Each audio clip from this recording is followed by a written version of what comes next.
जुञ्जन् मुदाश्रयः অসংশয়ং সমগ্রম মম যোগাজ্ঞাস্য চিত্তাশ্রয়। বলছেন যে পার্থ, আমাদের আসক্ত চিত্ত আমার শরণাগত হয়ে যোগাভ্যাস দ্বারা তুমি আমার সমগ্র রূপ যে প্রকারের ঈশ্বর যুক্ত তুমি জানতে পারবে, তা আমি তোমার কাছে বলে যাচ্ছি। তারপর বলছেন জ্ঞানম তে অহম সবিজ্ঞানম ইদম বৈষম্য শেষতঃ যৎ জ্ঞাত্বা নেয় ভূয়ৎ অন্য জ্ঞাতম অবশিষ্যতে। বলছেন আমি তোমাকে যে জ্ঞান দিব সেটি সব বিজ্ঞানম ইদম, অর্থাৎ জ্ঞান হচ্ছে যে নিজের আত্মসম্বন্ধে যে আমাদের যে জ্ঞান, সেটি হচ্ছে জ্ঞান। এবং বিজ্ঞান বলা হচ্ছে সবিজ্ঞান এবং ভগবান বলছেন যে তোমাকে সবিজ্ঞান, অর্থাৎ যে ভগবান যে সর্বব্যাপী, সেই সর্বব্যাপকতা আমরা যখন আমাদের মনের আমরা বুঝতে পারি, সেই বুঝাটার নাম হচ্ছে সবিজ্ঞান।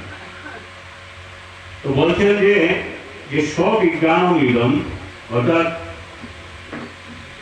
তোমার জন্য আমি বিজ্ঞান সহ জ্ঞানের কথা সম্পূর্ণরূপে বলছি, যেটি জানলে এ বিষয়ে আর কিছু জানার অবশিষ্ট থাকবে না। বলছেন যত জ্ঞাতা মে অন্য যত জ্ঞান অবশিষ্যতে, যেটা জানলে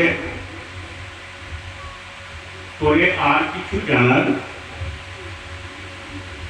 কিছু থাকে না।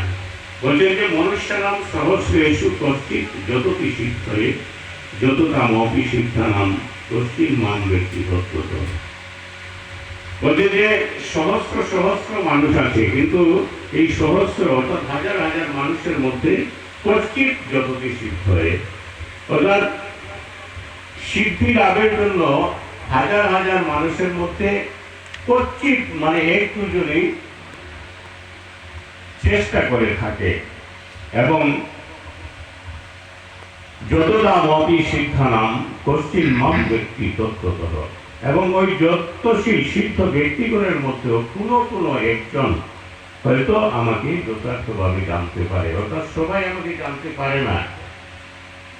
এবং সহস্র সহস্র লোকের মধ্যে কশ্চিৎ কেউ আমার জানার চেষ্টা করে থাকে এবং কেউ সাধনা করে থাকে, এবং তার মধ্যে কশ্চিৎ এক দুজনই আমাকে জানতে পারে।